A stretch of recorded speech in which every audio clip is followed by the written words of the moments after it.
बांग्लादेश एक और पाकिस्तान बन चुका है। शेख हसीना के बेटे ने कहा है कि जो बांग्लादेश है वो पाकिस्तान बन चुका है। उसके बाद पाकिस्तान में हड़कंप मच गया। लेकिन जो पाकिस्तान पत्रकार आलिया शाह जी हैं, इन्होंने जो बात कही है वो आपको ज़रूर सुनना चाहिए। अच्छा, पहले मैं सोचने लग पड़ी कि क्या ये गलत कह रहे हैं, क्या ये सही कह रहे हैं। वैसे वो कुछ इतना गलत तो नहीं कह रहे। बहरहाल उन्होंने कहा कि जी बांग्लादेश जो है वो एक और पाकिस्तान बन चुका है। और वो उन्होंने उसके कई एंगल्स निकलते हैं, यानी एक मुआशी तौर पर भी कहा जा सकता है।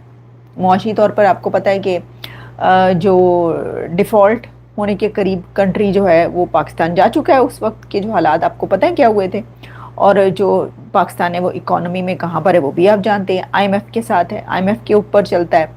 तो ऐसे ही बांग्लादेश जो कि कभी बहुत तरक्की करता हुआ मुल्क नज़र आ रहा था शेख हसीना के दौर में, ये बात तो सच है ना। इसीलिए मैंने आपको कहा कि कुछ बातें सच्ची सच्ची और कुछ बातें जो हैं वो झूठी झूठी, लेकिन ये बात तो सच है ना कि शेख हसीना के दौर में जो बांग्लादेश है वो बहुत तेज़ी से तरक्की कर रहा था। उसकी उसकी इकॉनमी जो है वो बहुत तेज़ी से आगे जा रही थी और पाकिस्तान से उसका कोई कंपैरिजन नहीं था। लेकिन फिर शेख हसीना की हुकूमत गिरती है और जो नई हुकूमत आती है, और मोहम्मद यूनस की जो गवर्नमेंट आई थी वो इकॉनमी को नहीं संभाल सके। और यही वजह है कि इस वक्त एक तो हम ये बात कह सकते हैं कि उन्होंने जो ये बात की कि जी Bangladesh has become another Pakistan, तो इट मीन्स दैट पाकिस्तान की तरह बांग्लादेश भी इकॉनमी में डिपेंड करना शुरू हो गया। उसकी हालत भी फूटी कौड़ी की नहीं रही, और वो भी कशकोल लेके जो है वो घूम रहा है। एक तो ये बात सही, हम मानते हैं जी ये बात सही कह रहे हैं कि उस तरफ कशकोल था तो बांग्लादेश को भी कशकोल पकड़ा दिया आपने अब। लेकिन एक इसमें एक और एंगल भी है, और वो ये है कि वो ये कह रहे हैं कि जो इंडिया है उसके लिए अब बांग्लादेश भी एक पाकिस्तान ही समझे। यानी देखे ना, पहले बांग्लादेश के जो ताल्लुकात थे इंडिया के साथ वो बड़े ज़बरदस्त थे, यानी वो तो बड़े शीरो शिकर चल रहे थे।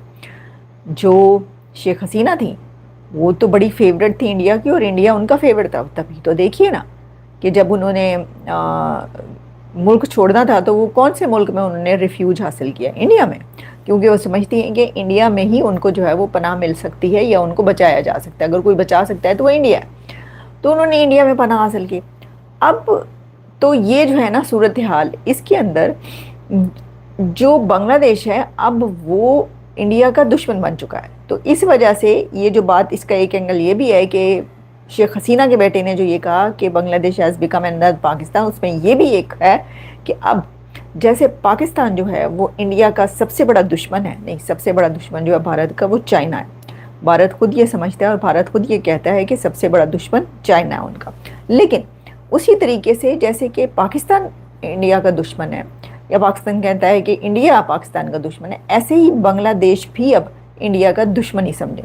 तो एक तरफ पाकिस्तान दुश्मन है, एक तरफ बॉर्डर पे, दूसरी तरफ बांग्लादेश दुश्मन खड़ा है बॉर्डर पे। तो सूरत हाल आप मुलाहिजा कर लें कि क्या है। इस सिचुएशन को डिपिक्ट किया है शेख हसीना के बेटे ने। अच्छा, अब एक तरफ तो ये बात हो गई, फिर साथ ही खबर जो है इस किस्से जुड़ी वो ये है कि शेख हसीना ने एक धुआंधार किस्म की प्रेस कॉन्फ्रेंस झाड़ दी। पहले तो मुझे यकीन ही ना आया, अब यकीन करें कि मुझे यकीन नहीं है। मैंने कहा ये क्या चल रहा है, बांग्लादेश ऑलरेडी पाकिस्तान। मैं भी यही कह रही हूँ ना कि मतलब ये तो कोई नई बात तो नहीं है, तो हमें पता है। देखें जिस वक्त बांग्लादेश में कू हुआ है और जो हालात हुए हैं, मैंने कहा लो जी शेख हसीना के जाती मैंने कहा ये देख लेना पाकिस्तान बन जाएगा, और वही हुआ, वही हालात हो गए। तो उसके अंदर शेख हसीना ने जो है वो डेली प्रेस क्लब में जर्नलिस्टों को बुलाया गया, और उसमें जो है उन्होंने प्रेस कॉन्फ्रेंस की शेख हसीना ने। और अचानक ये प्रेस कॉन्फ्रेंस थी, किसी को पता ही नहीं था कि ये क्या होने लगा, और शेख हसीना ने प्रेस कॉन्फ्रेंस झाड़ दी। अच्छा, उसके अंदर फिर उन्होंने काफ़ी बड़ी बड़ी बातें की। उन्होंने कहा मैं नहीं मानती जुल्म के ये ज़ाब्ते हम नहीं मानते। तो एक तो इस तरह की बातें, और दूसरा उन्होंने कहा कि जी वो बांग्लादेश वापस जाएंगी, उनका करना जो कर लो, मेरा जेड़ा तुसी पुटना जे पुट लो, जेड़ा करना जे कर लो, मैं तो जान ही जाना। नहीं, मैं पंजाबी बोल रही हूँ, पंजाब से ताल्लुक़ है तो ज़ाहिर पंजाबी बोलेंगे। लेकिन उन्होंने बंगाली में नहीं इंग्लिश में कहा। मेरा ख्याल था कि पंजाबी में तकरीर होगी है, लेकिन वो अंग्रेज़ी में बोल रही थी। मेरा ख्याल इसीलिए कि उन्होंने कहा कि सबको समझ आए, और ख़ास तौर पर किसको समझ आए, ख़ास तौर पर पाकिस्तान को समझ आए।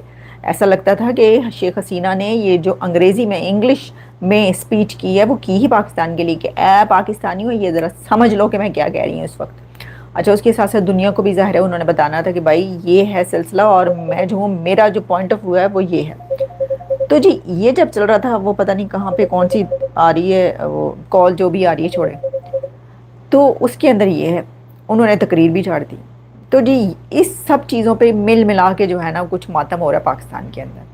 ਹੁਣ पाकिस्तान के अंदर मातम ए हो रहा है कि भाई ए जड़ी शेख हसीना है, ये इससे ये जो फुलझड़ी छुड़वाई गई है, ये भारतीय गवर्नमेंट का काम है, ये इंडिया का काम है, या उन्होंने खुद से किया। मतलब ये कि पाकिस्तान में ये मीडिया, सोशल मीडिया के जो लोग हैं उनमें ये खदशात वो सर उभार रहे हैं, या वो कह रहे हैं नहीं जी, शेख हसीना से ये जो प्रेस कॉन्फ्रेंस करवाई गई है, ये करवाई गई है इंडिया ने करवाई है जानबूझ के, ताकि शेख हसीना जो है ये कॉन्फ्रेंस करे, पाकिस्तान के खिलाफ बोले और बात जो है ये बढ़े। तो वो बात बढ़ गई है, गल बढ़ गई जो मुख्तारिया। तो बात जो है ये जब बढ़ गई है, तो इसमें अब देखते हैं कि क्या निकलता है। कुछ नहीं निकलना है इसमें, आपको बता रही हूँ, आराम से सुकून से आप बैठ जाएं, कुछ नहीं निकलना है इसमें से। अच्छा जी, अब मैं बढ़ते हैं अगली खबर की तरफ। सर अगली खबर क्या है? अगली खबर जो है वो ये है कि उई हुई इतनी बड़ी खबर, उफ, कहाँ जाएं हम, इतनी बड़ी खबर कि जो नेतन्याहू है उन्होंने कॉल किया नरेंद्र मोदी को। कहाँ जाएं हम, मतलब कि नेतन्याहू मोदी को कॉल कर रहा है, तो ये बड़ी खबर है आपके ख्याल में? भाई देखें, इजराइल और इंडिया भाई भाई हैं, डेकेड से उनके जो है ना वो जो रिलेशंस हैं उस पर कोई आंच नहीं आई आज तक, और आने भी नहीं देंगे वो। तो इजराइल का प्राइम मिनिस्टर इंडिया के प्राइम मिनिस्टर को कॉल नहीं करेगा, तो क्या इजराइल का प्राइम मिनिस्टर पाकिस्तान के प्राइम मिनिस्टर को कॉल करेगा कि हाँ जी, आपने अपने पासपोर्ट में हमारा नाम क्यों शामिल किया है और लोगों को हमारी तरफ क्यों आने नहीं देते, और जो अगर कभी कोई आ जाए या हमारे हक में बात कर ले, वो पाकिस्तान वापस जाते ही मारा जाता है। ये बात करनी चाहिए थी क्या नेतन्याहू को? पाकिस्तान के प्राइम मिनिस्टर से फ़ोन करके ये बात करता वो, मतलब कि नेतन्याहू ने मोदी को फ़ोन करना है ना। और दोनों के अंदर जो मैं देख रही थी क्या क्या चीज़ें, बायलैटरल रिलेशंस पे बातचीत हुई है, इनोवेशंस पे बातचीत हुई है। तो दोस्तों, आलिया शाह जी ने जो कहा वो आपने सुना, लेकिन बात ये है कि जो शेख हसीना है उन्होंने कहा है कि भाई जो भारत है वो हमारा दोस्त है और इस दोस्त को खोना नहीं चाहिए बांग्लादेश को। लेकिन जो उनके बेटे हैं उन्होंने कहा कि जो बांग्लादेश है वो धीरे धीरे पाकिस्तान बनता जा रहा है, क्योंकि जब से शेख हसीना की सरकार गई है वहाँ पर आवामी लीग हारी है, क्या कमज़ोर पड़ी है, तो जाहिर सी बात है तब से वहाँ पर जो माहौल है वो ख़राब है। और पाकिस्तान जो है वो लगातार बांग्लादेश के संपर्क में है। क्यों संपर्क में भाई? वो कहते हैं ना, याराना निभाने की कोशिश और अपना अपना एक इंटरेस्ट दिखा रहा है बांग्लादेश के अंदर, ठीक है। और कहा यह जा रहा है कि जो आईएसआई है वो पाकिस्तान में घुस चुकी है और बांग्लादेश ने एक तरह से उसको खुली छूट दे रखी है कि भाई आपको जो करना है आप करो। तो जाहिर सी बात है इंडिया के लिए भी एक टेंशन भरी चीज़ हो सकती है, क्योंकि जो इंडिया और बांग्लादेश का बॉर्डर है वो लगभग 4100 किलोमीटर के आसपास है। अब 4100 किलोमीटर की फेंसिंग उतनी आसान नहीं है।